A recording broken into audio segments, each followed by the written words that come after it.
The founding fathers of the African countries took the view that because we are states made out of many nations, there was wisdom in having a style of politics that was different. So that in the early days of many African countries, many leaders held the view. Whether they were mistaken or not is another debate for another day. But they held the view that one of the things that they had to do was to have single-party states, so that if you went to Zaire then, or Congo before it became Zaire, or Zambia, or Malawi, or Kenya, or Uganda, or Tanzania, everybody believed that in order to hold the many nationalities together, you needed a single party under whose aegis organization of state affairs would be undertaken. Mistakes were made. And then the conceptual West convinced us that our salvation could only come from something they call democracy. And I'm using the word very deliberately, something they call democracy, which they defined. And they defined it in English, if you are colonized by the English, and they defined it in French, if you are colonized by the French, and they defined it in Portuguese, if you are colonized by the Portuguese, and they defined it in Spanish, if you are colonized by the Spaniard. We never defined it in Kinyarwanda, no. It was never defined in Igbo or Yoruba.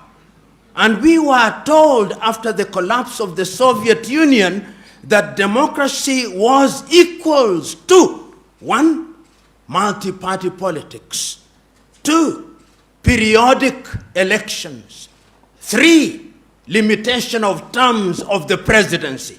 That is how the conceptual West defined it for us.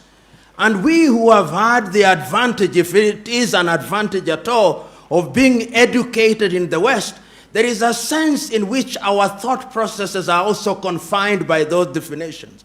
However much we want to free ourselves, we find our default mode being how we were trained. So when we define democracy, we are also caught up in this box. Sometimes we tell ourselves to think outside of the box, but the true north of our thought processes still remains the box. We never think without the box. So when we talk about peace in Africa, and we talk about adversarial politics, we are not talking about anything that is African. The political party is not African. It is something that we inherited. You know, in the United Kingdom, they talk about the loyal opposition, loyal to the monarchy. Because there is a process.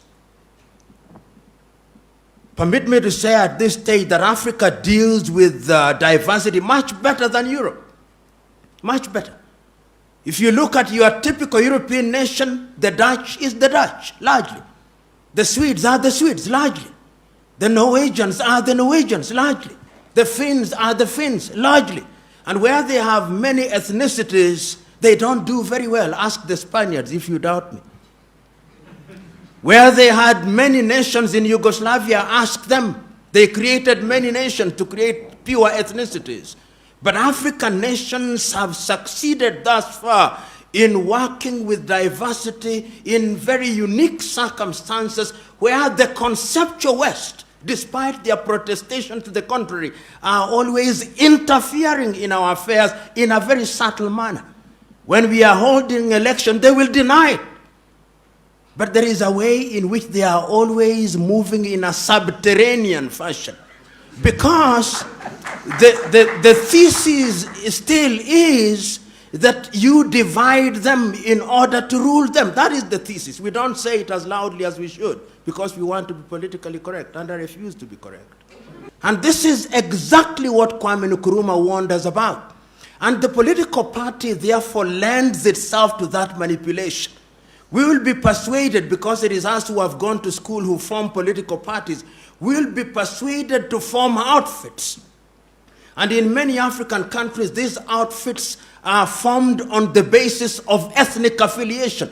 Your typical African political party is simply an assembly of ethnicities. And in many African nations, you will discover that what we call elections is simply an ethnic census to determine which ethnic group is larger than the other. It is Julius Nyerere of Tanzania who said it.